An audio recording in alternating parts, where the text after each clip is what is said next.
How's it going, everyone? My name is Dylan Walker with Yahoo Esports. I've got Aaron here, the Associate Game Director. Is that right? It's close enough. That's Close right. enough. Yeah. And then Dave here, the Principal Level Designer on Overwatch, both on the Overwatch team. We're at Blizzard right now. Behind us, we have the newest hero to come to Overwatch, Arthas. Is that right? You guys both worked, actually, on the Wrath of the Lich King expansion. Is that right? Yeah, we did. Long time ago. So, no Overwatch Arthas, though? No. No. Okay. It's a May skin. It's a May skin. Oh, that's too good. Okay, so there's a new map out, Eichenwalde. Is that right? Yeah. It's hard to say, but number one, it's a huge map. At least to me, it seems like just very expansive. It's a payload map. What was like the ideology with creating this? And also, had you been working on this before Overwatch was released? When we start working on maps, like a map like Eichenwalde, what we always try to do is we try to find a fantasy that we can convey to the players, and we always try to find these really cool global locations for them to take place in. And you almost want to feel like you're a world traveler when you're playing Overwatch, and we do that with the heroes, and we do it with the maps. And with Eichenwalde in particular, we started working on it back when our cinematics group, Blizzard Animation, started working on the Bastion cinematic, the last Bastion that we just showed at Gamescom. And we thought their idea was so cool that we wanted to have a map that kind of supported it and kind of went along with the same theme. And so that's kind of where Dave took it, and Dave kind of started running with it from there. Yeah, it was a little bit before the game came out, but it wasn't like something that we held back, which I've heard on the forums and stuff. But we were working on it before launch. And we wanted to do another hybrid map.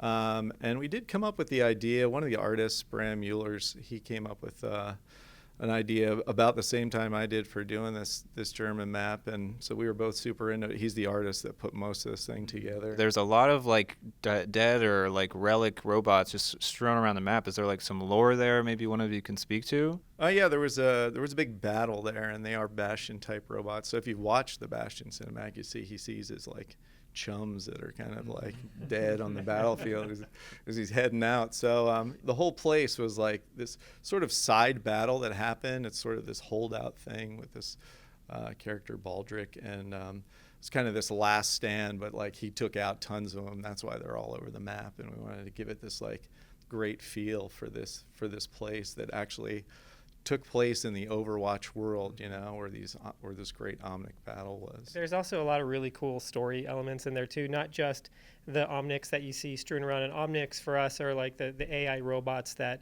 instigated that first war, the Omnic crisis. So they're obviously all around the map. You can see Baldric at the end of the map in repose in his final resting place. But then you can also, if you kind of have a sharp eye and you're walking around the map, you can see like where Reinhardt's stool is in the bar. Like this is where he always sits and drinks, and we've kind of hidden a bunch of little story elements around the map as well for people to find. This is kind of like Bastion's map. Would you say that he plays really well on the map right now? It depends on the level that you're playing at and sort of the composition. It's one of the cool things about Overwatch is that so much of it depends on what the rest of your team is doing, what the other team is doing, and sort of the skill level of both groups. And so he definitely has a few areas that do pretty well for him. He can get some decent sight lines with some high ground sometimes, especially when you get into the second area of this map. It's like Dave said, it's a hybrid map, so it starts with capturing a control point, and then there's two sections of map where you push a payload through it.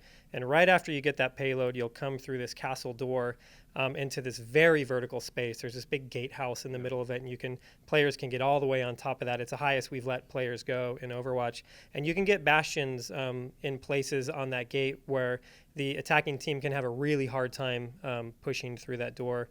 And the other thing about Bastion, too, that's really interesting is he doesn't get a ton of time or a ton of play on the competitive scene, but you'll see him broken out sometimes, and there's like great spaces for him. And a lot of times it has to do with how quick the offense might be pushing, and every once in a while a Bastion can pop out and totally surprise the attacking team and just give the defense enough time to like settle down and gain a footing. We didn't necessarily design the map for Bastion. That was like the cool story element. I don't think we'd ever actually just pick like a map that we'd kind of do that for. it was designed for everybody. It's kind of cool that all these characters can get up on that spot as well. It's like, I mean, that spot on the castle is like great, like Junkrat or Widowmaker and stuff. But it's great that there's routes that you can get around and flank them if they're up there. So, you know, as we put maps together, we really try to make sure that they're designed for all the characters. Or some, you know, one may have a special area. Okay, this was kind of cool for them, but hopefully somewhere else in the map there's something for somebody else as well. That could be our next map, though. It's like the Bastion Fortress, and it's like all moving platforms and places for him to go. You have to go up to win. Yeah, Wow. exactly. That'd be pretty good.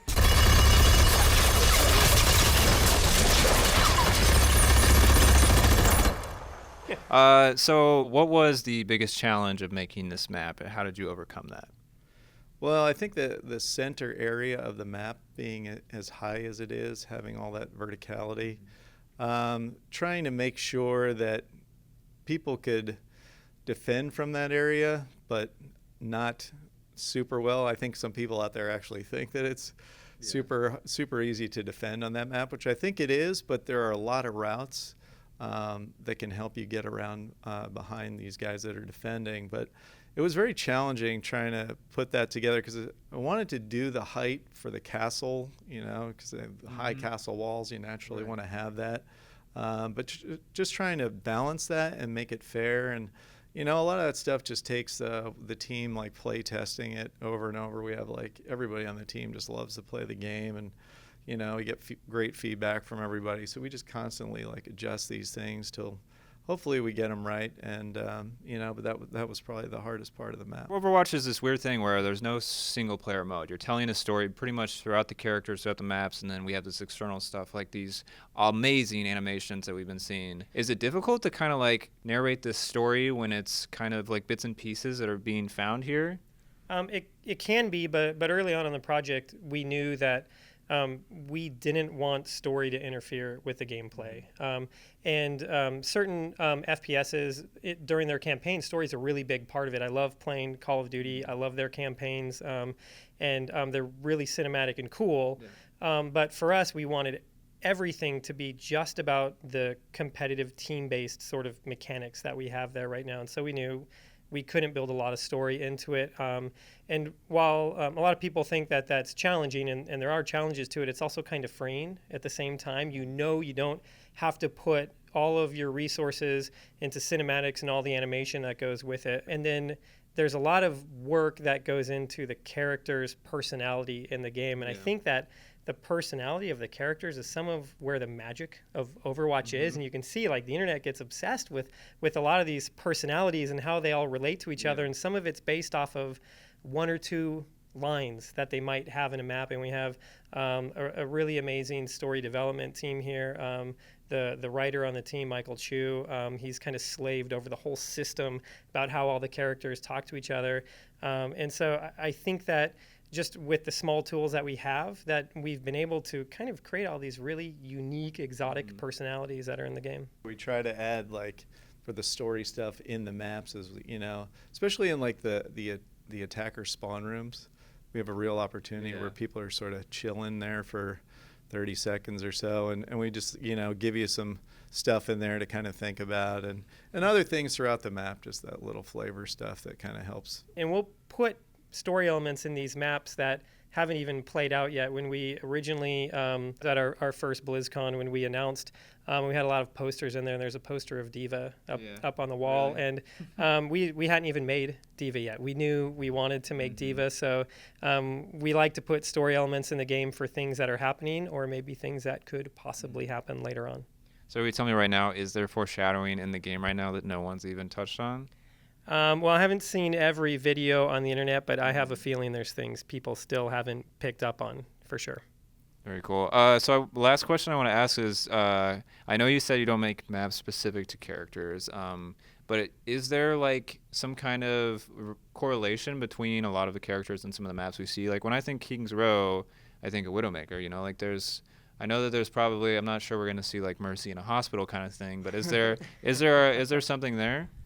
You mean tying it into like the story of the Yeah. character so that they feel like it feels like they're home? Well, I think like what we did with, they had the cinematic with Widowmaker and Tracer in London, which sort of, ties that stuff together. And we like to do that. We like to really think about that stuff when we put it together, but not like specific to someone's abilities. We don't want to like make it unfair for the other characters, but we love to put in stuff that makes it perhaps feel like, this is where those characters were from, like, or they hung out there, I think we do try to put a lot of that stuff in, and we do think about it as we're putting these things together. We put a lot of time and effort with our artists and story guys and the designers just to think about all that stuff as we're putting the maps together.